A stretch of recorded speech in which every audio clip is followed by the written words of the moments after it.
Les miracles et les prodiges peuvent-ils donner la foi en Dieu? Alors, d'abord, il faut se rappeler la différence qu'il y a entre miracles et prodiges, à partir de quelques exemples précis. Un prodige, c'est un phénomène qui peut-être peut s'expliquer par une cause naturelle, comme la psychologie humaine, les miracles de la nature. Je donne un exemple. Si quelqu'un tombe par terre, il est en arrêt cardiaque. Les pompiers arrivent, au bout de, mettons, 4 minutes. Ils pratiquent un massage cardiaque, il se relève. C'est une chose qui, si des hommes d'il y a 3 siècles le voyaient, diraient « ils l'ont ressuscité ». En fait, c'est un prodige de la science. Ils ont simplement relancé la pompe et le cerveau n'était pas encore détruit. Donc un prodige est peut-être explicable par la nature. Donc quelqu'un qui est mort quelques minutes et qui se réveille au bout de quelques minutes, c'est un prodige. C'est fabuleux quand ça arrive, mais c'est un prodige. Par contre, si quelqu'un est mort, là vraiment, qu'on a fait des massages cardiaques pendant 3 heures, qu'ensuite 3 jours plus tard il commence à sentir mauvais, on l'emmène pour le mettre dans son cercueil, et là tout d'un coup il se réveille en disant qu'il a vu, mettons, le Christ lui apparaître. Ça, c'est autre chose. Si on peut prouver vraiment que la décomposition était déjà en œuvre, on a affaire à un miracle, c'est impossible. Le cerveau est détruit, des milliards de connexions sont tombées.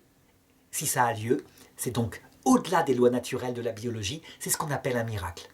Le miracle peut s'opposer à une loi comme par exemple le fait d'être dans 2 lieux à la fois. La bilocation est un miracle. Un saint qui serait dans un endroit et qui apparaît à un autre en même temps, c'est extraordinaire. Ça peut être aussi un organe qui repousse comme l'éclair. Il faut chercher sur internet l'histoire de Jeanne Frettel. Donc on a une émission avec De Chavannes où elle témoigne. Son intestin, qui avait été enlevé, cancer à 20 ans, a repoussé comme l'éclair à Lourdes. C'est de l'ordre du miracle, ça a été reconnu comme tel. Alors, est-ce que les prodiges, quand ils arrivent, non pas par une cause naturelle, mais tout de même par quelque chose de fort comme ça, comme par exemple le soleil de Fatima que les gens ont vu danser dans le ciel. Il n'a pas réellement dansé, c'était quelque chose dans leurs yeux qui était créé. Mais ils étaient tout de même 50 000. Est-ce que les prodiges ou les miracles peuvent donner la foi? Eh bien, je répondrai que, exactement comme quand nous voyons à la télévision des émissions sur le paranormal. Ça veut dire que s'il n'y a que le fait, on va raisonner, on va chercher une cause, on va se dire il y a tout de même quelque chose, mais ça ne va pas faire plus que cela.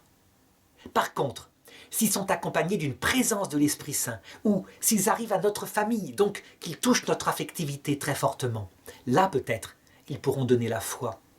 En eux-mêmes, les miracles, eh bien les gens, ils applaudissent, ils en veulent d'autres, fais-nous un petit miracle. C'est amusant, c'est comme un tour de magie, parce qu'ils ne réfléchissent pas plus loin. On a des miracles permanents dans le monde. Le Saint-Sieur de Turin résiste encore à la science.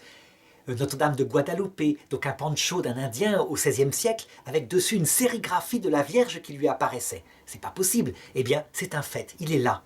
On a des miracles, les gens le prennent comme du merveilleux. Mais si l'Esprit Saint tout d'un coup veut bien venir, alors le miracle conduit à la foi.